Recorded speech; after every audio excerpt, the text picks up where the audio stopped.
Mindanao at sa lahat ng mga nakikinig sa atin at nakatutok ngayon sa iba't ibang lugar. Hello sa inyo, good afternoon Metro at Mega Manila.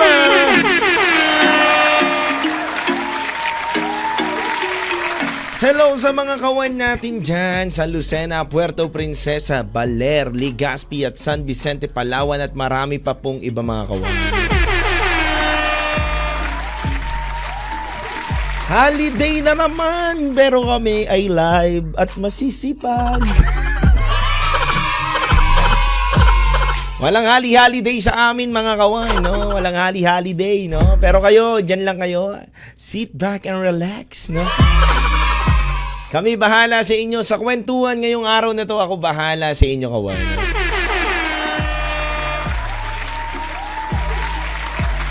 Naku, yung iba, traffic na traffic, kawan. Talagang susulitin ang holiday ngayon kasama ang pamilya nila, no? At syempre yung iba rin, nako, dagsaan ng mga pamimili at pagpunta sa mga kani-kanilang mall, no? Ano? Kani-kanilang mall talaga.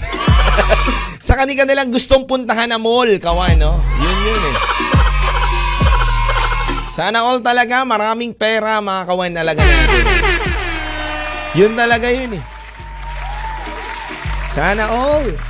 At syempre, sa may mga kaarawan ngayon, kawan, binabati ko lang kayo ng happy birthday, mga kawan.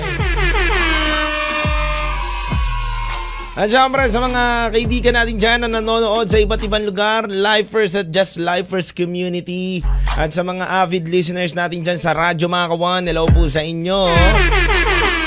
At syempre, mga nakikinig natin, ang mga kaibigan natin dyan sa DAR, no? Department of Agriculture, sa USEC Niña Taduray.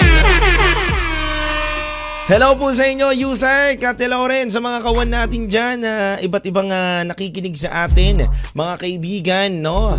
Ang ating mga tagapakinig at nagmamahal sa 1FM.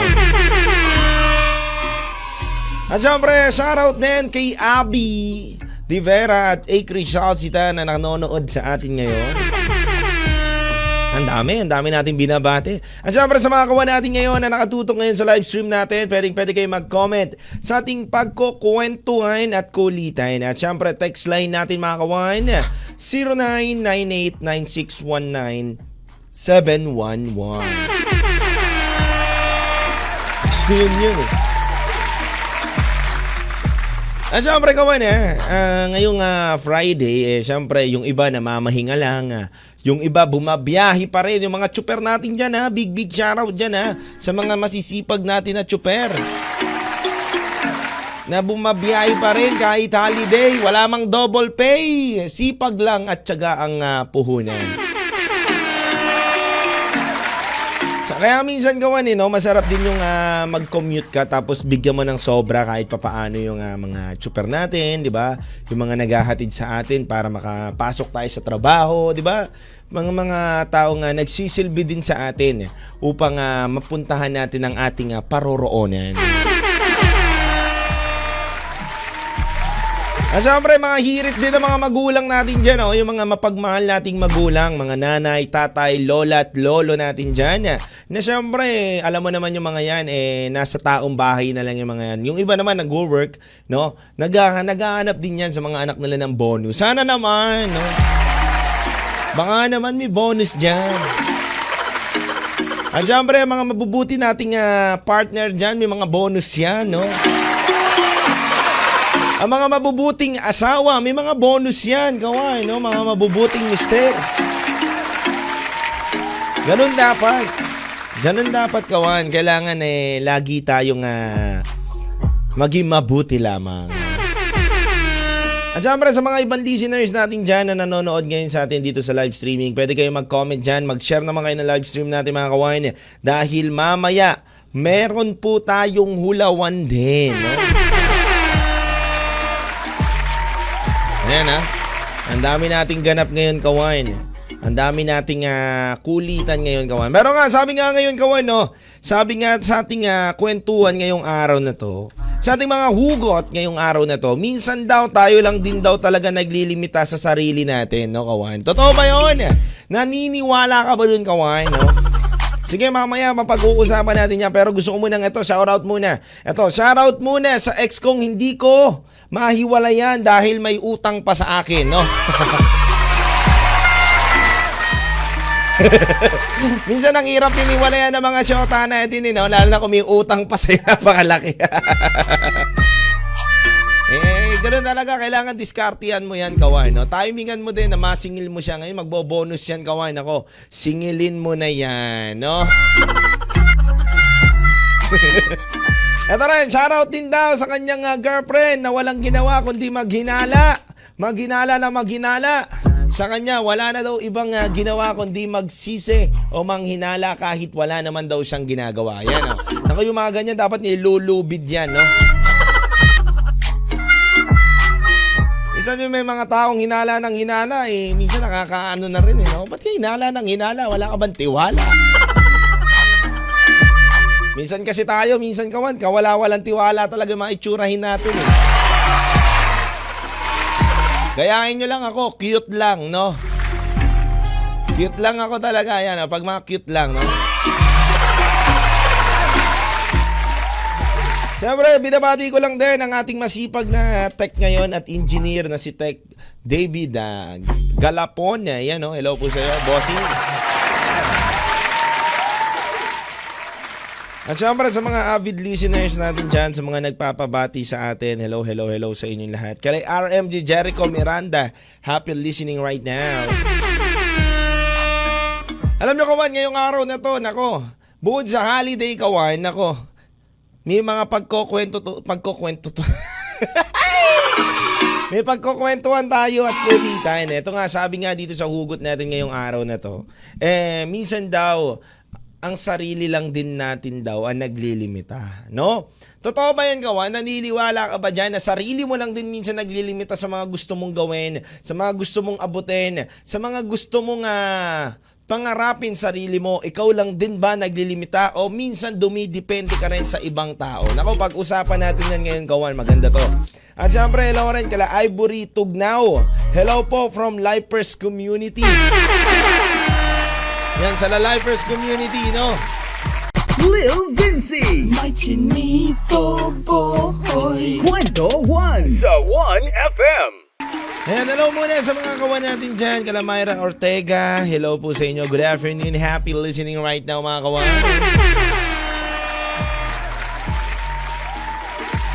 Siyempre, binabati ko rin ng mga kaibigan ko dyan sa Cavite, sa Moon Club family. Hello po sa inyong lahat, no?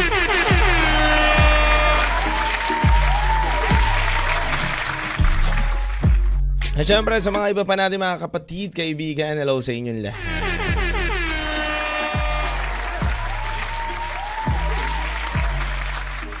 Ito nga kawan, no? Pag-usapan lang natin yung topic ngayon natin ngayong araw na nasa sa atin, no? Nasa sa ating mga desisyon kung paano natin lilimitahan yung sarili natin. Minsan, hindi naman masama maglimita sa sarili, pero minsan, makakabuti din sa'yo ang paglilimita sa sarili. Doon na muna tayo sa mga kabuti sa iyo ang paglilimita sa sarili, kawan. No? Kasi minsan, kawan, sa paglilimita mo sa sarili mo, nakakatulong yan sa iyo para hindi mo magawa yung mga bagay na hindi na makakadagdag o makakaayos sa sarili mo, kawan. Kasi minsan tayo, kawan, ang ugali natin yung hindi tayo marunong magtimpe. No? Hindi tayo marunong magpigil sa mga bagay-bagay na alam natin na makakasira sa atin at hindi makakabuti sa atin. Kaya minsan nakakabuti din talaga na magpigil, 'di ba? Na hindi natin gawin yung tingin natin na tara, subukan natin 'to, wala namang mawala, ngayon lang 'to. May mga ganyan tayong attitude, kawan, na ngayon lang naman 'to mangyayari. Tara, subukan na natin. Minsanan lang 'to para walang masaya tayong lahat. Minsan sa mga ganun nating parte sa buhay natin, doon tayo napapahamak at doon tayo nasisira. Kawan, minsan, kailangan natin limitahan yung sarili natin para mas makabuti tayo, mas makabuti sa atin. Dahil hindi lahat ng bagay ay pwede nating gawin. At hindi lahat ng pwede mong naiisip mo na bagay ay makakabuti sa iyo, kawan. 'Di ba? At doon naman tayo, kawan, sa paglilimita mo sa sarili mo, hindi na rin nakakabuti sa iyo. Bakit, kawan? Minsan nililimitahan natin yung sarili natin, nandiyan yung opportunity, hindi pa natin ginagrab. Kasi nga, takot tayo. Natatakot tayo na baka mag-fail tayo. Natatakot tayo dahil hindi pa siguro ito yung tamang time kaya limitahan ko muna yung sarili ko na mas galingan ko pa o kaya mas i-grab ko yung opportunity na binibigay sa akin. 'Di ba? Minsan sa kakalimitan natin sa sarili natin, marami nang magagandang bagay tayo napapabayaan. Marami na tayong bagay na dapat sa atin naman talaga na nawawala. Kasi kapag nililimitahan mo ang sarili mo, at lalo na kung kaya mo naman talaga, hindi na mauulit yung mga opportunity binibigay sa'yo. Totoo yan. Sa paglilimitan natin sa sarili natin, maraming pwedeng maging epekto yan. No? Maraming pwedeng maging epekto yan. Sa iyong career, sa iyong love life, sa iyong buhay, sa iyong mga pagdidesisyon. 'Di ba? Kasi, sabi nga daw ng karamihan, libre lang mangarap. 'Di ba? Sabi nga daw ng karamihan, dapat kapag nangangarap ka yung sagad hanggang langit. Bakit mo lilimitahan yung sarili mo? 'Di ba? Minsan kasi ang tao takot tayong masaktan. Takot tayo mag-fail. Takot tayo makita na natatalo tayo at nadadapa tayo. Kaya minsan nililimitahan lang natin yung sarili natin. Alam mo kawan, wala namang masama kung masyado mataas ang hangarin natin sa buhay. Wala namang masama kung malawak talaga ang pangarap mo sa buhay. Pero sabi nga daw nila, huwag ka rin minsan padalos-dalos. Kailangan mo daw limitahan yung sarili mo. Tingin ko kawan, hindi naman masama ang paglilimita sa sarili basta nasa tamang lugar. But kapag yung opportunity ay nandiyan na sa'yo, bakit mo pa lilimitahan yung sarili mo? Bakit mo pa kailangan hindi ibigay yung best mo? Bakit pa hindi mo ipakita yung kung sino ka, di ba? Kung nandiyan naman na yung opportunity sa'yo. Alam mo kawan, meron kwento ang isang kawan natin dito na binabasa ko kanina habang nandun ako sa may kabilang booth. Sabi niya dito, kawan, ako DJ Low Vinci, lagi ko na lang nililimitahan ang sarili ko sa mga bagay na may pagkakataon na ako. Nililimitahan ko yung sarili ko na i-grab yung opportunity kahit alam ko naman na kayang-kaya ko yun. Kasi nga natatakot ako na magkamali ako at natatakot ako na baka sa pagkakamali na yun, yun na yung ikabagsak ko. Alam mo kawan, sa buhay natin, diba? Sa buhay natin, hindi tayo dapat natatakot. Diba? Diba sa buhay natin, dapat tayo maging palaban. Dapat sa buhay natin, kailangan natin tanggapin yung mga failure, yung kapalpakan. Alam mo, pinakamasarap nga sa buhay natin, may kapalpakan tayo eh. Kasi lesson natin yun para mas maging matibay tayo. Kasi nga, yun yung lesson natin para masukat natin kung hanggang saan ba ang kaya natin sa buhay. 'Di ba? Dapat ang problema hindi natin sinusukuan. Dapat inuunawa natin yan. Dapat ang problema, kinikip natin yan as a challenge o as a lesson para tayo umangat sa buhay. 'Di ba? Lagi ko naman sinasabi sa inyo kawan, 'di ba? Na sa buhay natin masarap magkamali, pero 'wag mo nang uulitin muli yung pagkakamali mo. 'Di ba? Kaya minsan 'wag natin limitahan yung sarili natin. Kasi kakalimitan natin sa sarili natin, hindi na natin nabibigay yung best natin. 'Di ba? Limitado lang yung galaw mo, kahit kaya mo naman ayusin. Limitado lang yung binibigay mong oras, 'di ba? Sa taong minamahal mo kasi natatakot ka baka masaktan ka. 'Di ba? May mga ganun eh. 'Di ba? Tayo naglilimita sa sarili natin. Nililimitahan natin yung ibigay natin ng lahat doon sa taong minamahal natin o kaya doon sa trabaho natin o kaya sa pamilya natin kasi minsan baka yung kapalit nyon hindi maging maganda. 'Di ba? Kaya minsan wag natin limitahan. Ibigay mo na kagad ang best mo. Kasi kung lilimitahan mo, malay mo bukas hindi mo na maipakita kung ano ang kaya mo. Ipakita dun sa tao na yun, o kaya sa trabaho mo, o kaya sa pamilya mo. Huwag mo limitahan yung sarili mo. Kung maglilimita ka man sarili mo, siguro ilugar mo at nasa tamang sitwasyon, dun ka maglimita. Pero kung sa pagkakataon na kaya mo nang ipakita ang lahat-lahat doon sa tao na yun, huwag mo limitahan. Lalo na sa pag-ibig kawan, huwag kang maglilimita. Sabi nga daw nila, kung sasaktan ka niyan, sasaktan ka niyan. Kahit ano pa ang paglilimita mo sa pag-ibig. Kahit ano pa ang ipakita mo dyan. Kung talagang hindi ka mahal yan, hindi ka mahal yan. Kahit pa ibuhos mo na lahat dyan, kung hindi ka talaga mahal ng tao na yan, hindi ka mahal ng tao na yan. Kahit na simple lang ipakita mo dyan, kung mahal ka naman ng tao na yan, mamahalin ka yan hanggang dulo, kawan. Huwag mo limitahan ang sarili mo. Kasi, sa buhay natin, hindi natin alam hanggang kailan tayo. So, huwag mo limitahan yung sarili mo. Lil Vinci. May chinito boy. Kwento 1 sa 1FM. Yung iba nananangalian na no? Ngayong iba nagbe-merienda na nga, kawan. May mga late talaga nananangalian, kawan, sa sobrang busy na nila. Ang daming ginagawa ngayon. Diba? Talagang ngayon lang makapanangalian. Yung iba naman sa restaurant nananangalian ngayon. Sana all!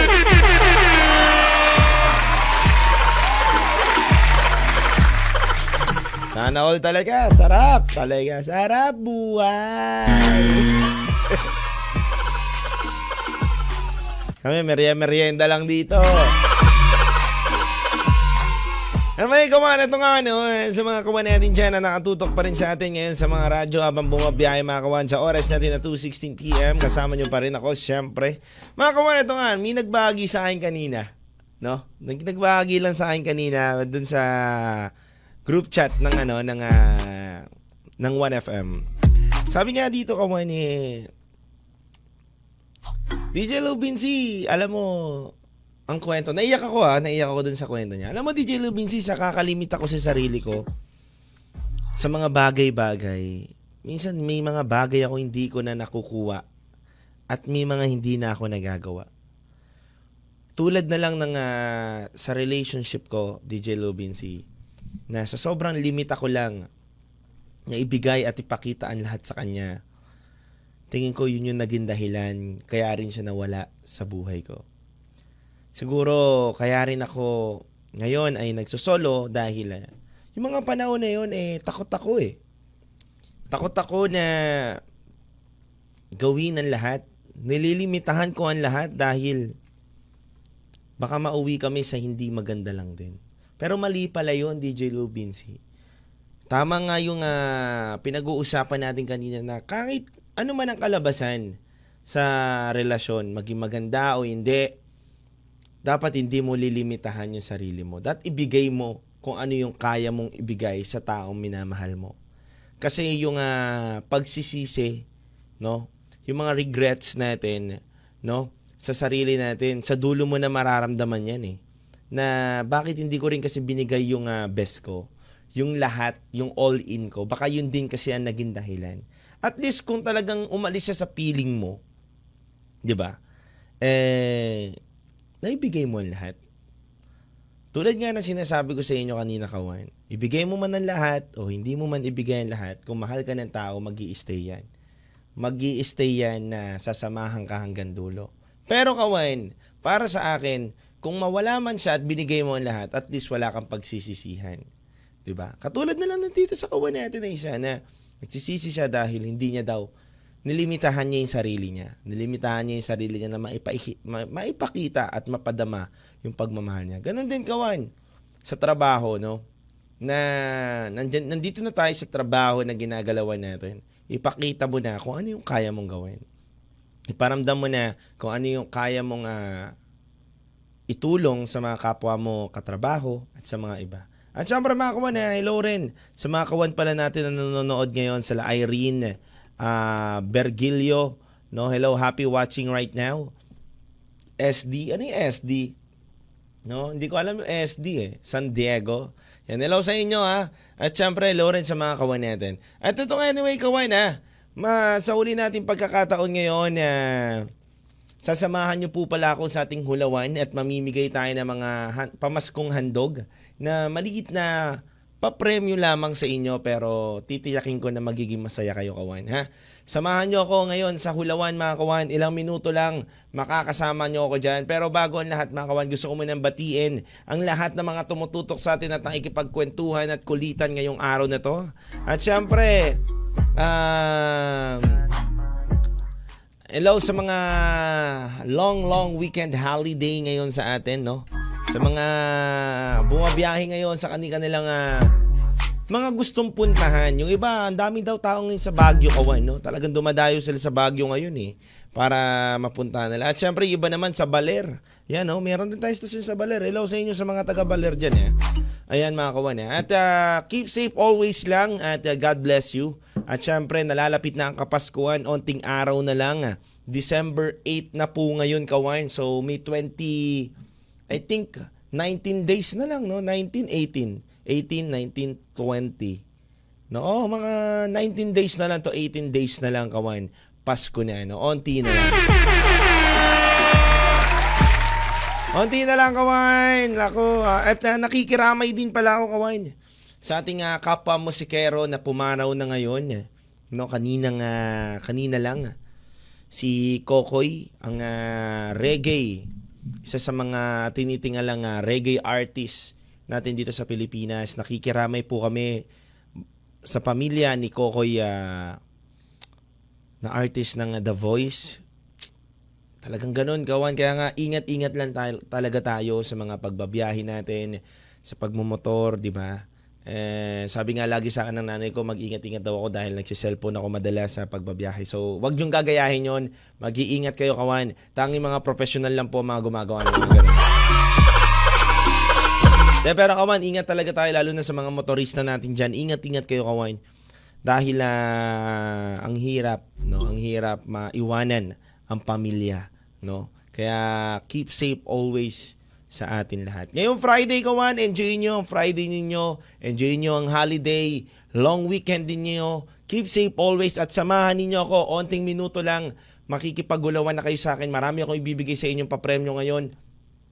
Bukod sa 200 GCash, isang sapatos, plus may isang sapatos pa ako'y pamimigay. Kaya mga kawan, punta na kayo sa Facebook page ng 1FM. Puntahan nyo na ako doon. Ilang minuto lang, pupunta na ako doon. Kaya mga kawan, maraming salamat sa inyo. Keep safe always and God bless you. Lagi ko lang pinapaalala sa inyo na sa bawat awitin na ating napapainggan, meron tayong kwentong mapaghuhugutan. Kaya mga kawan, kinakits tayo sa Hulawan. Dito lang yan sa 1FM with Low Vinci. 1 lang yan. Kwento na! Kasama ang iyong Chinito Boy, Lil Vinci. Araw-araw, 1:00 ng hapon, dito sa 1FM. Kwento na!